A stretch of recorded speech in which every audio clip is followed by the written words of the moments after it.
শুভ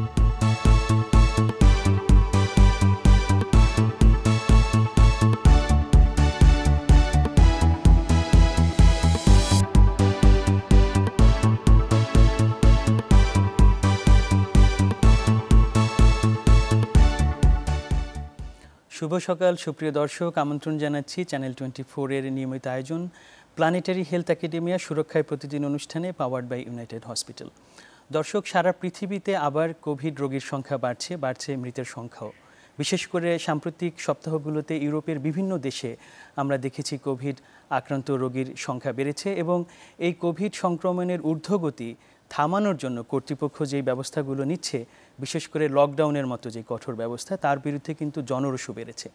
আমরা আজকের আলোচনায় বোঝার চেষ্টা করব কোভিডের এই সাম্প্রতিক ঊর্ধ্বগতির কারণ কি এবং এর মোকাবেলায় আমরা আমাদের নতুন ওষুধ বা যে ভ্যাকসিনগুলো আছে তার শরণাপন্ন হব নাকি আমরা আবার পুরনো লকডাউনে ফিরে যাব।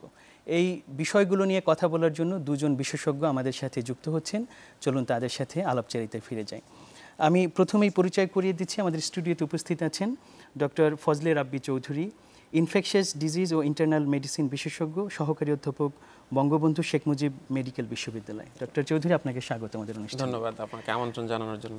আমাদের সাথে অনলাইনে যুক্ত হয়েছেন লন্ডন থেকে doctor Miraj Rahman, professor of medicinal chemistry, King college London, chair in medicinal chemistry and antimicrobial research theme lead. Doctor Miraj Rahman, আপনাকে স্বাগত আমাদের অনুষ্ঠানে।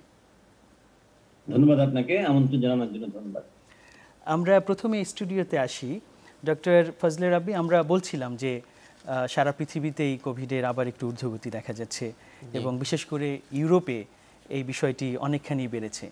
ভ্যাকসিন নেয়ার পরেও কেন আমরা আবার এই জায়গাটায় ফিরে আসলাম? আপনি কিভাবে দেখছেন বিষয়টি? জি ধন্যবাদ। আপনি সঠিকই বলেছেন, ইউরোপের কিছু দেশে খুব অ্যালার্মিংলি কেস আবার বেড়ে যাচ্ছে। তবে এখানে আমার প্রতিক্রিয়াটা একটু মিশ্র হবে, কারণ ইউরোপের সব দেশের পরিস্থিতি আসলে একরকম নয়। যেমন আমরা যদি রাশিয়ার কথা চিন্তা করি, রাশিয়াতে কিন্তু সমস্ত পৃথিবীতে সবচেয়ে কম ভ্যাকসিন নেওয়া দেশগুলোর ভেতর রাশিয়া একটি। রাশিয়ার জনগণ বিভিন্ন কারণে তাদের ভ্যাকসিনটা ব্যবহার করেনি। কিন্তু আবার আমরা যদি জার্মানির কথা চিন্তা করি, যেখানে প্রায় 64% জনগোষ্ঠীকে ভ্যাকসিনেট করা হয়েছিল, তারপরেও সেখানে হঠাৎ করে অনেক বেশি কেস দেখা যাচ্ছে, বা অস্ট্রিয়াতে, বেলজিয়ামে কেস দেখা যাচ্ছে। এখানে একটা জিনিস বলা ভালো যে ওখানকার হাসপাতালগুলোতে যে রোগীরা যাচ্ছে, যারা তীব্র মাত্রার কোভিড নিয়ে হাসপাতালে ভর্তির প্রয়োজন পড়ছে, অক্সিজেনের প্রয়োজন পড়ছে, তাদের কিন্তু বেশিরভাগই ভ্যাকসিন নেওয়া না যে জনগোষ্ঠী সেটা। ভ্যাকসিন নেওয়াদের ভেতরেও কোভিডের কেস বাড়ছে, তবে তারা মৃদু বা মাঝারি মাত্রার কোভিডে সংক্রমিত হচ্ছেন। আমরা জানি যে ভ্যাকসিন আপনাকে হাসপাতালের ভর্তি বা মৃত্যু বা তীব্র মাত্রার কোভিড হওয়াকে অনেকটাই কার্যকরভাবে ঠেকাতে সক্ষম, কিন্তু কোভিড হওয়াটা ঠেকাতে হয়তো পূর্ণমাত্রায় সক্ষম নাও হতে পারে, যেটাকে আমরা ভ্যাকসিন ব্রেক থ্রু বলি। তো ভ্যাকসিন ব্রেক থ্রু কেস ইউরোপে বেশ ভালোই দেখা যাচ্ছে, এবং আপনি জানেন তারা বেশ অনেকটা সময় ধরেই তাদের দেশের মোবিলিটি বা মুভমেন্টটাকে ফ্রি করে দিয়েছেন। ওখানে সব ধরনের কার্যকলাপ স্বাভাবিকভাবেই ফিরেছে, এবং ইভেন তাদের জনসমাগম বা অন্য জায়গাতে মাস্ক পরিধানেরও নিয়মাবলীগুলো আর নেই। সো সব মিলে ওদের দেশে কেস বাড়ছে, ভ্যাকসিন ব্রেক থ্রু হচ্ছে, তবে তীব্র মাত্রার কোভিড বা হাসপাতালে ভর্তির তাদেরই প্রয়োজন হচ্ছে যারা ভ্যাকসিন নেননি। আচ্ছা, ঠিক আছে। খুব সুন্দরভাবে আপনি আসলে চিত্রটি পরিষ্কার করেছেন আমাদের দর্শকদের জন্য। ধন্যবাদ। আমরা ফিরব আবার আপনার কাছে। ডক্টর মিরাজ, আপনার কাছে আসতে চাই যে ভ্যাকসিন তো আমাদের এই চিকিৎসার একটা অংশ, আমরা প্রতিরোধের কাজে বিশেষ করে ব্যবহার করতে চেয়েছি। আপনি ওষুধ নিয়ে গবেষণার সাথে সরাসরি যুক্ত আছেন এবং লন্ডনের মতো জায়গায় আপনি বিশ্বর পুরো পরিস্থিতি দেখছেন। আপনার দৃষ্টিতে কি মনে হচ্ছে যে কোভিড চিকিৎসায় নতুন সাম্প্রতিক কি অগ্রগতি সাধিত হয়েছে? ধন্যবাদ আপনাকে। আসলে কোভিড চিকিৎসায় সেই আপনার মার্চ 2020 থেকে আমরা বিভিন্ন ধরনের ওষুধ নিয়ে পরীক্ষা নিরীক্ষা করেছি। আমরা কোভিড রোগটাকে আমরা অনেক ভালোভাবে জানতে পেরেছি। আমি বলবো না যে ধরেন ট্রিটমেন্টে অনেক বেশি অগ্রগতি হয়েছে, কিন্তু ম্যানেজমেন্টে অনেক অগ্রগতি হয়েছে। যে এখন আমরা ধরেন জানি যে ওষুধগুলো কাজে লাগবে না, সেই ওষুধগুলোকে আপনার ট্রিটমেন্ট গাইডলাইন থেকে বাদ দেওয়া হয়েছে। আমরা জানি যে আপনার কোভিডের ক্ষেত্রে এই যে ব্লাড কোয়াগুলেশন যে ডিসঅর্ডারটা হচ্ছে সেটাকে কিভাবে ম্যানেজ করা যেতে পারে। ট্রিটমেন্টের শুরুতেই যে অ্যান্টিকোয়াগুল্যান্ট দেওয়াটা ইম্পর্টেন্ট অনেক ক্ষেত্রে সে বিষয়ে আমরা আ বর্তমান ট্রিটমেন্ট গাইডলাইনে সেটিকে অন্তর্ভুক্ত করেছি। আমরা জানি যে যেমন ডেক্সামেথাসোন আপনার যে সিভিয়ার কেসে আপনার আগে যে এই ইমিউন ডিসঅর্ডার বা আপনার যে ইমিউন ওভারড্রাইভ সেটাকে ম্যানেজ করার জন্য যে অনেক বেশি কার্যকর। সেই ট্রায়াল থেকে সেই তথ্য পাওয়ার পরে আমরা এখন ডেক্সামেথাসোনকে একটা part of that treatment protocol হিসেবে আমরা ইনক্লুড করেছি। একইভাবে আমরা যে অক্সিজেন ম্যানেজমেন্ট যেটি শুরু থেকেই ছিল সেটিকে আমরা এখন আরো বেশি ইফেক্টিভলি কোন পর্যায় থেকে দেওয়া প্রয়োজন হতে পারে সেটি বিষয়ে আমরা জেনেছি। আপনি দেখবেন যে ২ টি ড্রাগকে আপনার অনুমোদন দেওয়া হয়েছে। একটা হচ্ছে রেমডেসিভির। আর মোর রিসেন্টলি আপনি দেখবেন যে ইমার্জেন্সি ইউজ অথরাইজেশন দিয়েছে ইউকে হচ্ছে মলনুপিরাভির। আপনি এইসব ওষুধের ক্ষেত্রে আ অধিকাংশ ক্ষেত্রেই যে হসপিটালাইজেশন প্রিভেন্ট করার ক্ষেত্রে মাইল্ড টু মডারেট ডিজিজ এই ড্রাগগুলো কিছুটা ভূমিকা রাখছে। যার ফলে আমরা কিন্তু অনেক নতুন ড্রাগ সেই হিসাবে পাইনি। বাট আমি বলব যে ফিউচার ইজ প্রমিসিং। বেশ কিছু ড্রাগ আছে আপনার ডেভেলপমেন্ট পাইপলাইনে যেগুলো আমরা আশা করছি যে হসপিটালাইজেশন প্রিভেনশনে মেজর রোল প্লে করবে। আমরা দেখছি যে বেশ কিছু নতুন আপনার মনোক্লোনাল অ্যান্টিবডি বেসড ট্রিটমেন্ট অনেক ইফেক্টিভ হচ্ছে। অ্যাস্ট্রাজেনেকার একটি নতুন প্রোডাক্ট আছে যেটি আপনার কিছুদিন আগে জাস্ট ক্লিনিক্যাল ট্রায়াল কমপ্লিট হয়েছে। যেখানে তারা দেখছে যে এই মনোক্লোনাল অ্যান্টিবডি যেটির আপনি এখন কোড নাম্বার ইউজ করছে যে AZT7442 এটি আপনার প্রায় 77% ইফেক্টিভ আপনার হসপিটালাইজেশন প্রিভেন্টে এবং it's a very large clinical trial about 7000 পেশেন্টের উপরে করা হয়েছে। যার ফলে আমরা বিভিন্ন combination of agents still use করছি। একেবারে টার্গেটেড থেরাপি যেটি আপনার কোভিডের জন্যই ডেভেলপ করা হয়েছে, সেটি এখনো কিন্তু আমরা বাজারে পাইনি। সেটি এখনো ক্লিনিক্যালি অ্যাপ্রুভ হয়নি। আশা করছি আমরা যে আগামী ২-৩ মাসের মধ্যে একটি নতুন ড্রাগ অ্যাপ্রুভ হবে যেটি ফাইজার ডেভেলপ করেছে। আমি সেটি নিয়ে একটু বিস্তারিত বলব কিছুক্ষণ পরে। তবে আমরা রোগ সম্পর্কে আমাদের যেহেতু নলেজ অনেক বেড়েছে, ম্যানেজমেন্টটা অনেক বেটার হয়েছে। যার ফলে আপনারা দেখবেন যে কেস ফ্যাটালিটি রেট যেটা সেটি কিন্তু অনেক কমেছে। আর একই সাথে যে ভ্যাকসিনের যে very successful roll out in different parts of the world এর কারণে আমরা কিন্তু সেই সিভিয়ার যে কোভিড কেসগুলো যেগুলো আপনার ভালনারেবল পপুলেশনে তার নাম্বার কমেছে। যার ফলে কিন্তু মৃত্যুর সংখ্যা আপনার যদি খেয়াল করেন যে অনেক কমেছে। জি, অনেক ধন্যবাদ। তাহলে বোঝা যাচ্ছে যে ওষুধের অগ্রগতি যেটা সেটা আমরা হয়তো একটু মডারেট একটা জায়গায় আছি, কিন্তু ব্যবস্থাপনায় কিন্তু আমরা বেশ ভালো একটা জায়গায় পৌঁছেছি। আমি এই প্রসঙ্গে ডক্টর ফজল রাব্বী আপনার কাছে একটু জিজ্ঞেস করি যে বাংলাদেশে কোভিড চিকিৎসার একদম সামনের সারিতে আপনি ছিলেন, বঙ্গবন্ধু মেডিকেল বিশ্ববিদ্যালয়ের যে ফ্যাসিলিটি সেখানে আপনি নেতৃত্ব দিয়েছেন।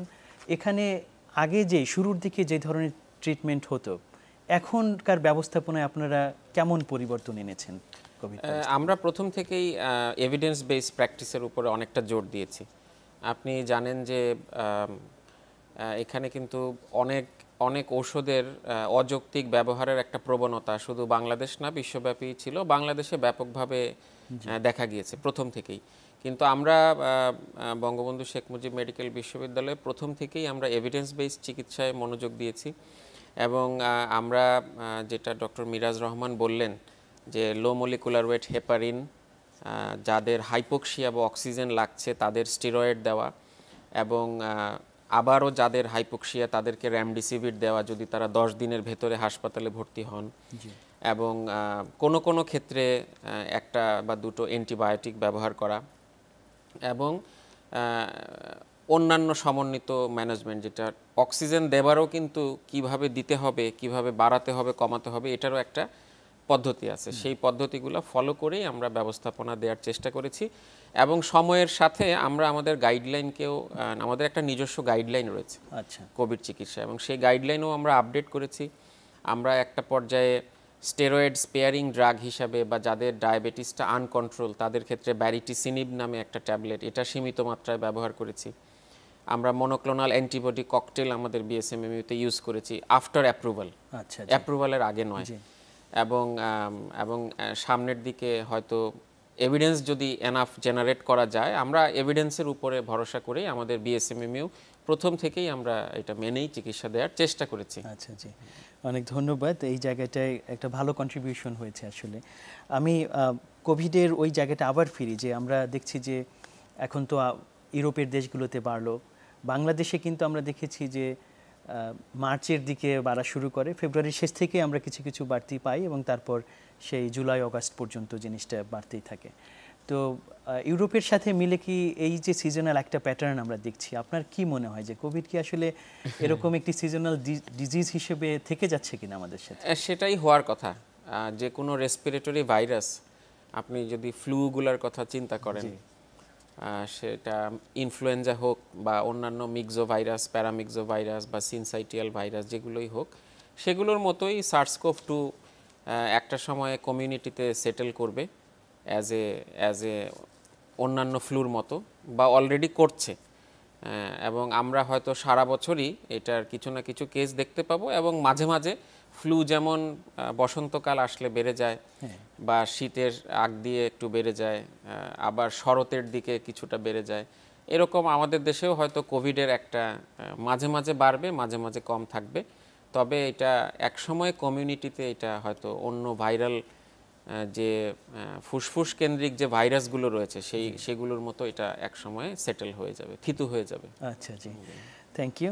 আমরা ডক্টর মিরাজ আপনার কাছে আসি, যে এই যে কোভিড আমাদের কমিউনিটিতে থেকে যাওয়ার একটা সম্ভাবনা তৈরি হয়েছে, নতুন নতুন ওষুধের কথাও আপনার কাছে শুনলাম, এবং এর ধারাবাহিকতায় একটি প্রসঙ্গ আনি যে সম্প্রতি বাংলাদেশ সহ পৃথিবীর বেশ কয়েকটি দেশে এই কোভিডের এই মোকাবেলায় মলনুপিরাভির নামে একটি ওষুধ অনুমোদিত হয়েছে। এই ওষুধটি আসলে কিভাবে কাজ করে, এটির বিশেষ কি ব্যবহার আছে যেটা আমাদেরকে কোভিডের বিরুদ্ধে একে ব্যবহারযোগ্য করে তুলছে? মলনুপিরাভির হচ্ছে একটি ড্রাগ যেটি আপনার আরএনএ ডিরেক্টেড আরএনএ পলিমেরেজের উপরে কাজ করে, এবং এটি এসেনশিয়ালি আরএনএ ভাইরাসের মিউটেশন নাম্বারটাকে বাড়িয়ে দেয়, যার ফলে আপনার ভাইরাসের যে এফেক্টিভ রেপ্লিকেশন সেটি বন্ধ করে দেয়। তো মলনুপিরাভির আমরা দেখেছি যে আপনার ফোর্থ নভেম্বরে ইউকে ইমার্জেন্সি ইউজ অথরাইজেশন দেয়, এবং বিশ্বের বেশ কিছু দেশেও আপনি মলনুপিরাভির আপনার অথরাইজেশন দেওয়া হয়েছে। কিন্তু একটা জিনিস খেয়াল রাখতে হবে যে মলনুপিরাভির কিন্তু it's been out for quite some time. এটি আপনার আসলে একটি ফ্লুর বিরুদ্ধে ডেভেলপ করা হয়েছিল, এটিকে রিপারপাস করা হচ্ছে আপনার কোভিডের বিরুদ্ধে, এবং এটি কিন্তু কোভিড চিকিৎসায় খুব বেশি এফেক্টিভ না। আপনি যদি খেয়াল করেন যে রিচব্যাক বায়োথেরাপিউটিক্স এবং মার্ক মলনুপিরাভির ডেভেলপ করা শুরু করে, এবং এরা ক্লিনিক্যাল ট্রায়ালের আপনার এপ্রিল এই বছরে ওরা কিন্তু ফেজ 3 ক্লিনিক্যাল ট্রায়াল এন্ড করে বিকজ অফ আনসাকসেসফুল রেজাল্ট, যেটি ছিল যে হসপিটালাইজড পেশেন্টের উপরে মলনুপিরাভিরের কোনো ইফেক্টিভনেস পাওয়া যায়নি। কিন্তু এর পরবর্তীতে আপনার লেটার অক্টোবর 2021 মানে ভেরি রিসেন্টলি ওরা একটা further clinical trial result publish করে, যেখানে দেখা যাচ্ছে যে আপনার যারা হাই রিস্ক আউট পেশেন্ট, তার মানে যারা হচ্ছে এখনো হসপিটালাইজড হননি কিন্তু যাদের ধরেন রিস্ক ফ্যাক্টর আছে কিন্তু আউট পেশেন্ট, তাদের ক্ষেত্রে আপনার মলনুপিরাভির ব্যবহারে মোর দ্যান 70% কেসে হসপিটালাইজেশন রিস্কটা কমেছে। তার মানে ডিজিজটার প্রোগ্রেস করছে না টুয়ার্ডস হসপিটালাইজেশন। সেই ক্ষেত্রে আমি বলবো যে molnupiravir is a good addition to the armoury, যে আমাদের যে ট্রিটমেন্টের ক্ষেত্রে একটা সুবিধা হচ্ছে মলনুপিরাভিরের কম্পেয়ার টু ধরেন রেমডেসিভিরের থেকে, যে এটি হচ্ছে একটি ট্যাবলেট, আপনি একটা ট্যাবলেট হিসেবে দিতে পারছেন, তার মানে আপনি এটা কমিউনিটিতে দিতে পারছেন। তো যার ফলে কারো যদি আর্লি আপনার সিমটম ডেভেলপ করছে যাতে ডিজিজটা ফার্দার প্রোগ্রেশন না করে, সেই ক্ষেত্রে আপনি মলনুপিরাভির দিতে পারবেন। কিন্তু আমি কিন্তু দেখছি না যে মলনুপিরাভির আপনার একটা ট্রিটমেন্ট গাইডলাইনে হসপিটালাইজড পেশেন্টদের ক্ষেত্রে অ্যাড করা হবে, কারণ হচ্ছে যে clinical trial was not really effective for patients যেখানে অলরেডি আপনার হসপিটালাইজেশনের প্রয়োজন হয়েছে। আপনি যদি চিন্তা করেন যে মেকানিজম অ্যাকশন নিয়ে, তাহলে দেখবেন যে যখন অলরেডি আপনার ভাইরাল পার্টিকেল সিগনিফিক্যান্টলি আপনার বডিকে অকুপাই করেছে, তার মানে আপনার ডিজিজটা সিভিয়ার পর্যায়ে চলে যাচ্ছে, হসপিটালাইজ করতে হচ্ছে, তখন কিন্তু আপনি যদি শুধু নিউ ভাইরাস রেপ্লিকেশনটা স্টপ করেন, তাহলে কিন্তু আপনি ডিজিজ ম্যানেজমেন্ট করতে পারছেন না। দ্যাটস হোয়াট আপনার মলনুপিরাভির করছে। কিন্তু যদি আপনি আর্লি স্টেজে, যখন আপনার কেবল সিমটম স্টার্ট হয়েছে 2 থেকে 3 দিনের মধ্যে যদি আপনি মলনুপিরাভির দেওয়াটা শুরু করতে পারেন, তাহলে যে চান্সেস যে ওই ডিজিজটা একটা সিভিয়ার পর্যায়ে যাবে সেটা সম্ভাবনা অনেক কমে যাচ্ছে। অ্যাটলিস্ট 2/3 কেসে এটি দেখা গিয়েছে। So it's a good addition, কিন্তু better drugs are in the horizon. So I আচ্ছা বিলিভ যে আপনার উইদিন নেক্সট 2-3 আপনার months we will get drug যেগুলো আপনার স্পেসিফিক্যালি কোভিড এর এগেইনস্টে ডেভেলপ করা হয়েছে। আচ্ছা জি, ডক্টর ফজলে রাব্বি আপনার সাথে আসি যে আমরা তো নতুন সংক্রমণ নিয়ে কথা বলছি, কিন্তু ইতোমধ্যেই প্রায় গত 1 বছরের বেশি সময়ে অনেক রোগী কোভিডে আক্রান্ত হয়ে সেরে উঠেছেন। এই যে যারা সেরে উঠলেন তাদের মধ্যে কি নতুন কোনো জটিলতা দেখা যাচ্ছে কিনা, বা লং কোভিড বা পোস্ট কোভিড যেই সিনড্রোমগুলো নিয়ে কথা হয়, এটি কিভাবে আপনারা দেখছেন এবং কিভাবে ম্যানেজ করছেন, বিশেষ কোনো ব্যবস্থা নিচ্ছেন কিনা? জি, এটা খুবই গুরুত্বপূর্ণ একটি বিষয় এবং পোস্ট লং কোভিড সিনড্রোম এখন একটা পরিচিত শব্দ এবং যেটা বিশ্ব স্বাস্থ্য সংস্থাও ব্যবহার করছে।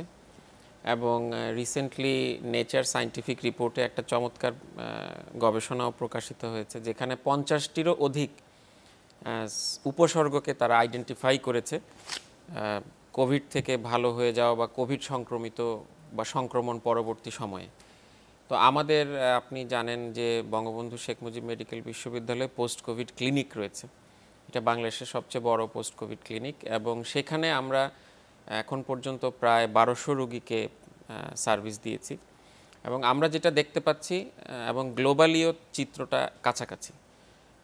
কমনেস্ট যদি আমাকে আপনি 5-6টা কমন সমস্যার কথা বলতে বলেন, তাহলে ফ্যাটিকটা খুব কমন, মানে উনি খুব বেশি দুর্বল, রোগীরা দুর্বল ফিল করছে কোভিড ভালো হবার পরেও, বা কর্মস্পৃহা যেটা পাচ্ছে না, এটা একটা। দ্বিতীয়ত ওনারা একটা কাশিটা রয়ে যাচ্ছে, পারসিস্টেন্স অফ কাফ অনেকের, আচ্ছা এবং একটু চেস্ট ডিসকমফোর্ট বা রেসপিরেটরি ডিসকমফোর্টটা রয়ে যাচ্ছে। তৃতীয়ত হলো স্লিপ ডিস্টারবেন্স, অনেকের ঘুমের অসুবিধা হচ্ছে। চতুর্থত হলো ডায়াবেটিস, যাদের আগে থেকে ছিল তাদের ডায়াবেটিসটা অনিয়ন্ত্রিত হয়ে গেছে, অথবা একটা গ্রুপ নতুন করে তাদের ডায়াবেটিস দেখা দিয়েছে। এবং 5 নম্বর যদি বলেন সেটা হলো অবসন্নতা বলতে পারেন, বা ডিপ্রেশন বলা যায়। আচ্ছা এবং প্যালপিটেশন বা বুক ধরফর করা, এগুলো হলো একদম কমন যেগুলো আমরা পোস্ট কোভিড ক্লিনিকে পাচ্ছি। এবং এগুলোর জন্য যেটা দুঃখজনক হলো যে এখনো পর্যন্ত খুব ভালো গাইডলাইন নাই যে আপনি এই ওষুধটি ব্যবহার করতে পারবেন বা এটা দিতে পারবেন না। এগুলোর উপরে কিছু এভিডেন্স বেসড গাইডেন্স আছে, বিভিন্ন সোসাইটি কিছু গাইডেন্স দেওয়ার চেষ্টা করেছে, সেগুলোর উপরে ভিত্তি করেই আমরাও ওই ধরনের পরামর্শগুলো দেওয়ার চেষ্টা করছি। এবং এটা একটা বড় বার্ডেন।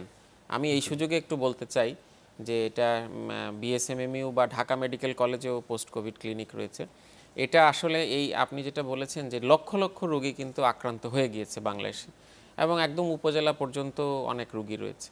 তো এটা সরকারের নীতি নির্ধারকদের চিন্তা করা উচিত যে একদম উপজেলা পর্যন্ত হাসপাতালগুলোতে এই লং কোভিড সিনড্রোম বা পোস্ট কোভিড যে পেশেন্টরা, তাদেরকে তাদের সমস্যাগুলোর সুরাহা দেওয়ার মতন অন্তত সপ্তাহে 1 দিন বা 2 দিনের ক্লিনিক থাকা উচিত। আচ্ছা জি, ধন্যবাদ, খুবই চমৎকার পরামর্শ আমরা শুনলাম।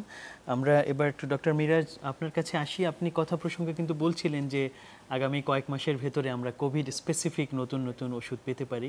এই বিষয়ে আরেকটু শুনতে চাই যে আপনার জানা মতে যে নতুন কি ওষুধ আছে যেগুলো সামনে আসছে বলে আপনি মনে করছেন?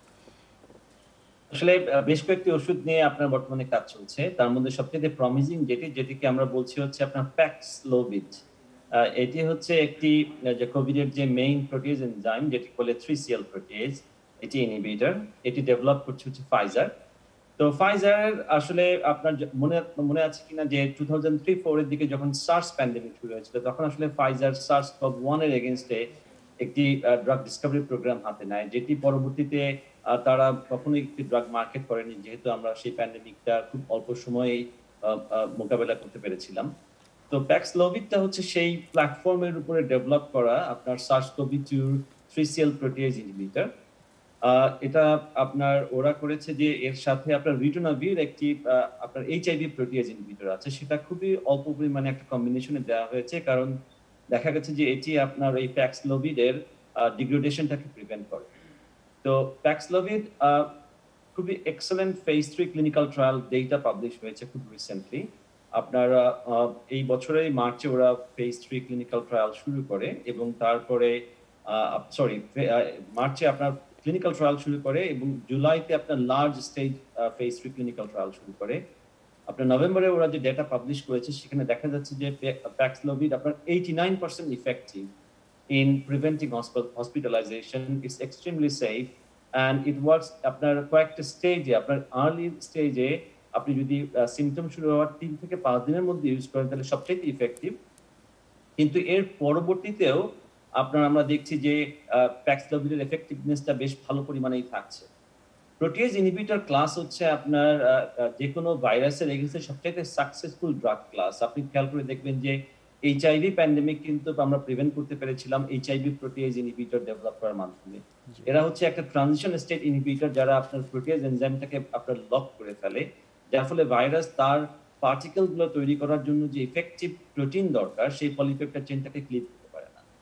তো প্যাক্সলোভিড আমি আপনার অলরেডি ফাইজার এফডিএ এর কাছে ইমার্জেন্সি ইউজ অথরাইজেশনের জন্য অ্যাপ্লিকেশন করেছে এবং it is expected because the data is very good যে আশা করা যাচ্ছে যে এই বছরের মধ্যে যদি নাও হয় তাহলে জানুয়ারির মধ্যে আপনি প্যাক্সলোভিড অ্যাপ্রুভাল হবে এবং এটিকে একটা গেম চেঞ্জার হতে পারে যে আপনার কোভিড ট্রিটমেন্টের।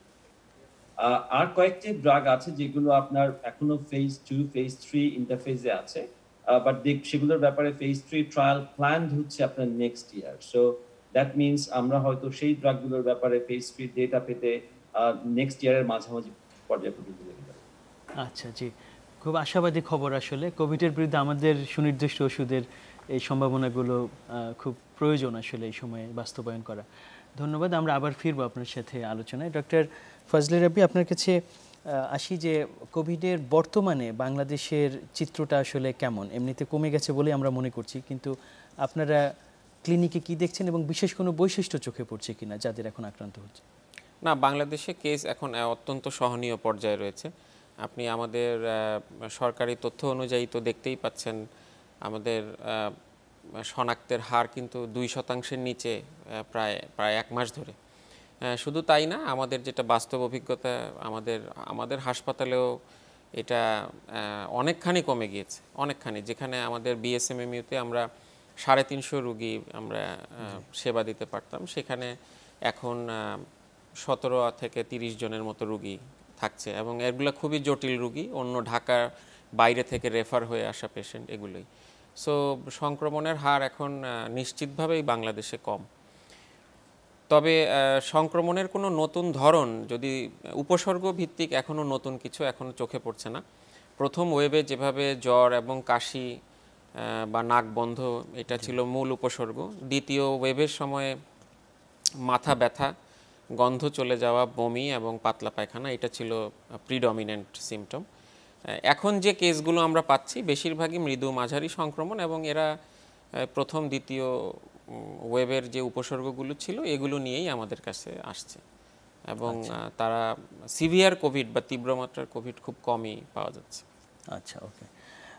আমরা ডক্টর মিরাজ আপনার কাছে আবার একটু আসি। আপনি যুক্তরাজ্যে আছেন এবং সেখানে কোভিডের পুরোটা সময়ে আপনি ওখানে ছিলেন, দেখেছেন। এখনকার ওখানকার অবস্থা কি? বাংলাদেশের চিত্রটা আমরা দেখলাম, আমি কিন্তু অনলাইনে দেখছি যে প্রায় 44,000 45,000 আক্রান্ত হচ্ছে। বাস্তবে মাঠে আসলে চিত্রটা কেমন ওখানে?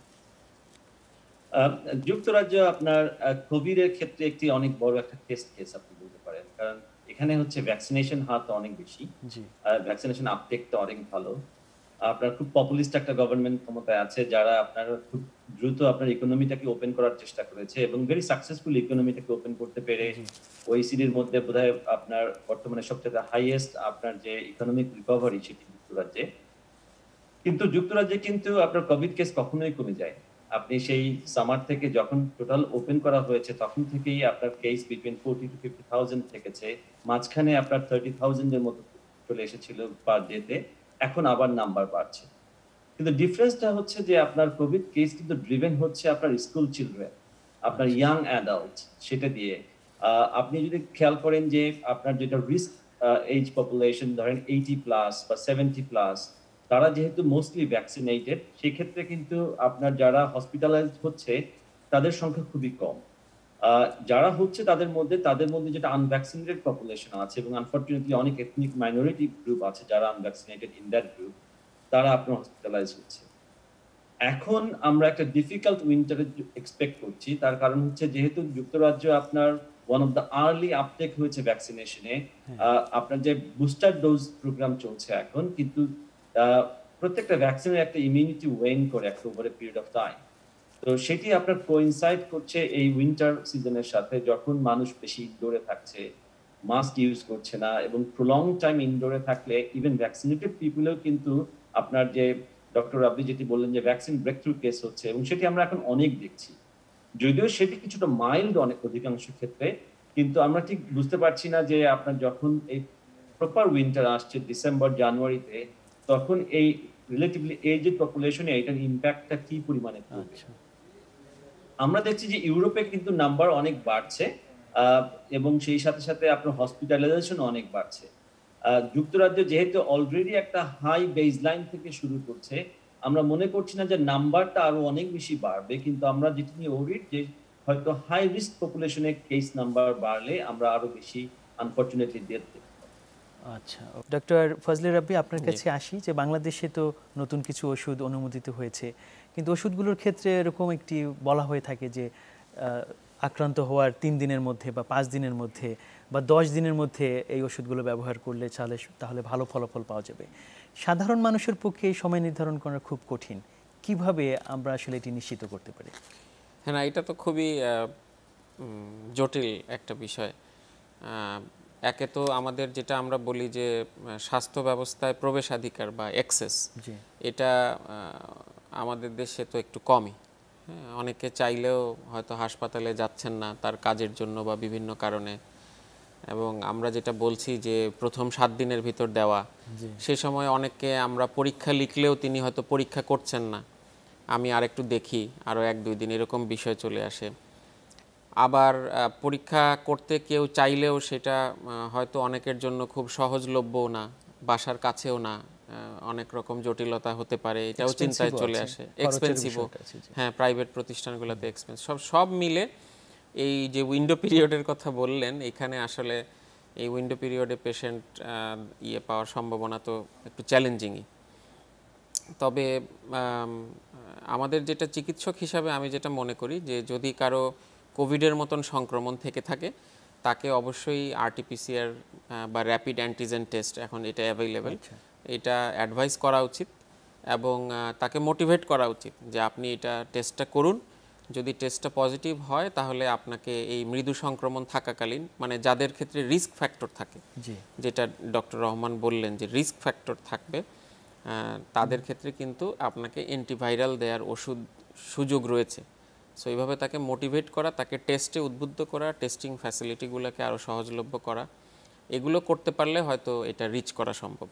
তবে এখানে বলে রাখা ভালো, বাংলাদেশের মতন দেশগুলোতে ওষুধ বিক্রির উপরে আমাদের কোনো নিয়ন্ত্রণ নাই, প্রেসক্রিপশন ছাড়াই কিন্তু ওষুধ বিক্রি হয়ে যায়, এবং সেই ক্ষেত্রে এই ধরনের যে অ্যান্টি ফ্লু ড্রাগসগুলা, সেটা এই মলনুপিরাভিরের মতো ওষুধগুলা, এগুলোর অযাচিত ব্যবহারের অনেক বেশি সুযোগ রয়েছে, এবং এই ক্ষেত্রে 3টা গোষ্ঠীকে অবশ্যই দায়িত্বশীল আচরণ করতে হবে।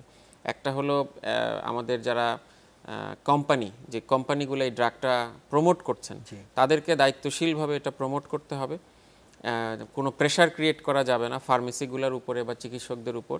ফার্মেসিতে যারা বিক্রি করছেন তাদের অবশ্যই দায়িত্বশীল হতে হবে যে প্রেসক্রিপশন ছাড়া আমরা এটা বিক্রি করব না, এবং চিকিৎসকদেরকেও দায়িত্বশীল হতে হবে যে কোভিড পজিটিভ ছাড়া এবং কোনো রিস্ক ফ্যাক্টর না থাকলে আমি এই ওষুধটা লিখব না। এটা খুবই গুরুত্বপূর্ণ এই ধরনের ওষুধের অযাচিত এবং অযৌক্তিক ব্যবহার বন্ধ করার জন্য। জি, অনেক ধন্যবাদ। খুব চমৎকার কিছু প্রসঙ্গ আসলো। ডক্টর মিরাজ, এই প্রসঙ্গে আপনারও একটু অভিমত নেই যে যুক্তরাজ্যের মতো জায়গায় কিভাবে এই বিষয়টি নিশ্চিত করা হয় যে আমার আক্রান্ত হওয়ার 2 দিনের ভিতরে বা 5 দিনের ভিতরে ওষুধটা দেওয়া হবে, যদি তার সময়টা পার হয়ে যায় তারপর কি তিনি ওষুধ আর পান না, এরকম কি বিষয়? আসলে যে ব্যাপারটা হচ্ছে যে আপনার ধরেন যুক্তরাজ্য বা অন্যান্য আপনার পশ্চিমা দেশগুলোতে এরা একটা very effective test and trace system চালু করেছে, যে আপনার একটা সেন্ট্রালাইজড টেস্ট আপনার ডাটাবেজ আছে, যেখানে আপনি যদি কোনো একটি টেস্ট পজিটিভ হয় তাহলে এখানকার ন্যাশনাল হেলথ সার্ভিসের যারা আছেন তারা আপনার সাথে যোগাযোগ করবেন যে ওয়েদার আপনার টেস্টটা পজিটিভ কিনা, এবং ডিপেন্ডিং অন দ্য সিমটম তাদের যদি হসপিটালাইজেশন প্রয়োজন আছে কিনা, হসপিটালাইজেশন প্রয়োজন না থাকলে অধিকাংশ ক্ষেত্রেই কিন্তু কোনো ওষুধ দেওয়া হচ্ছে না, শুধু নর্মাল ম্যানেজমেন্টে আপনার যে বিভিন্ন সাধারণ ম্যানেজমেন্ট হোম ট্রিটমেন্ট সেটি করা হচ্ছে। যদি হসপিটালে তাকে ভর্তি করতে হয় সেই ক্ষেত্রে যে ট্রিটমেন্ট গাইডলাইন আছে সেটি ফলো করা হচ্ছে।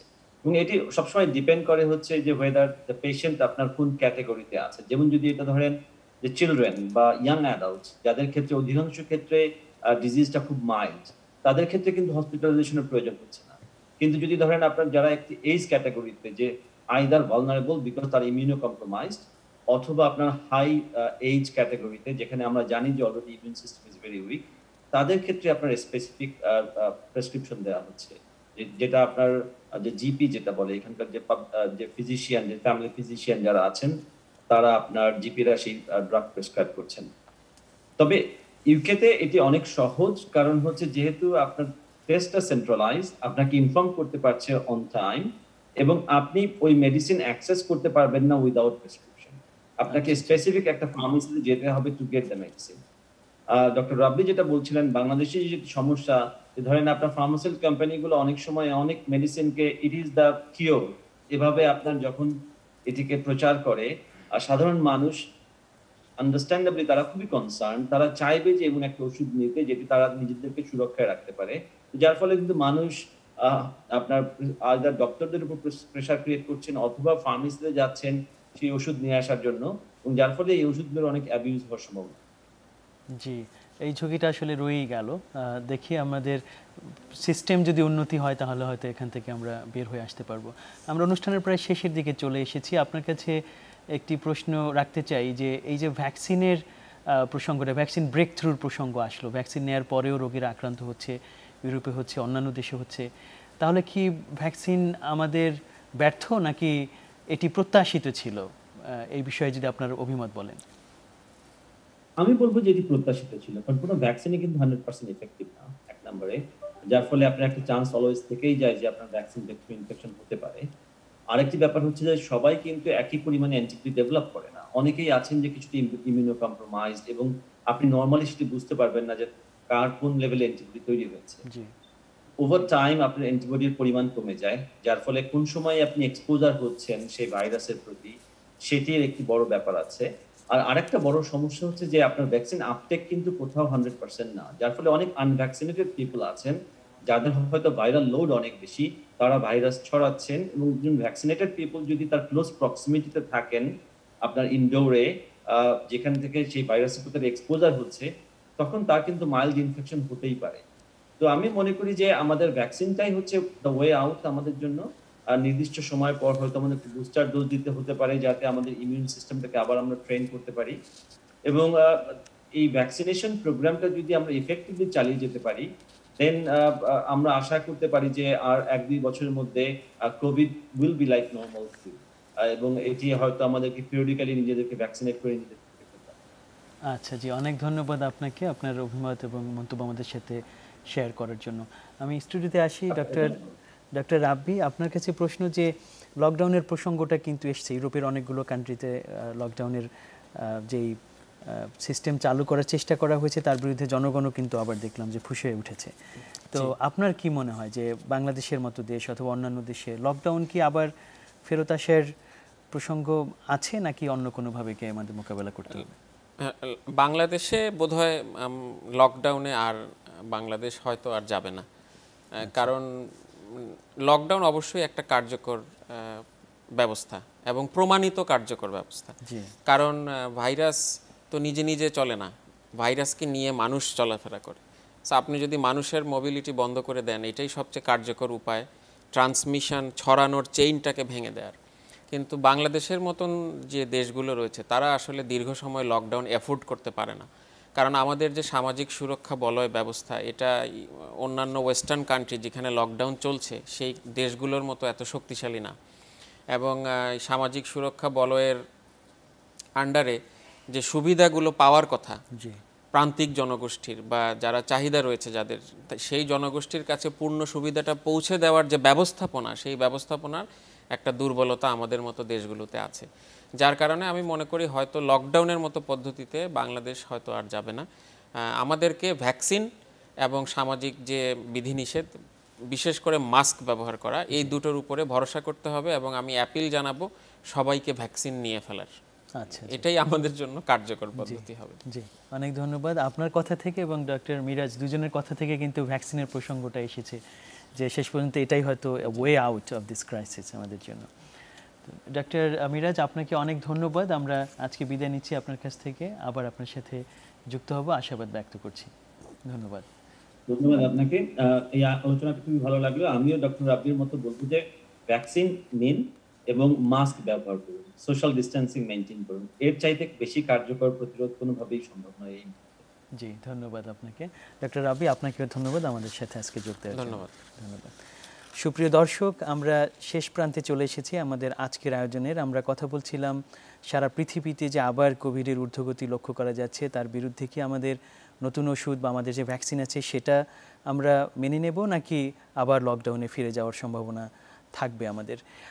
আমরা আলোচনা থেকে বুঝলাম যে লকডাউন আসলে খুব কার্যকর হলেও এটি কিন্তু কোনো মতেই প্রত্যাশিত নয়, বরং আমরা যদি ভ্যাকসিন নেওয়ার সুযোগ থাকলে ভ্যাকসিন নিয়ে নেই এবং বিশেষ করে সামাজিক যে দূরত্ব বজায় রাখার অথবা স্বাস্থ্যবিধি মেনে চলার যে প্রসঙ্গটি আছে, এটি যদি আমরা আমাদের জীবন আচরণে নিয়ে আসতে পারি, প্রাত্যহিক জীবনে অনুশীলন করতে পারি, তাহলেই কোভিডের মোকাবেলায় আমরা সবচেয়ে ভালো একটি অবস্থানে থাকতে পারবো।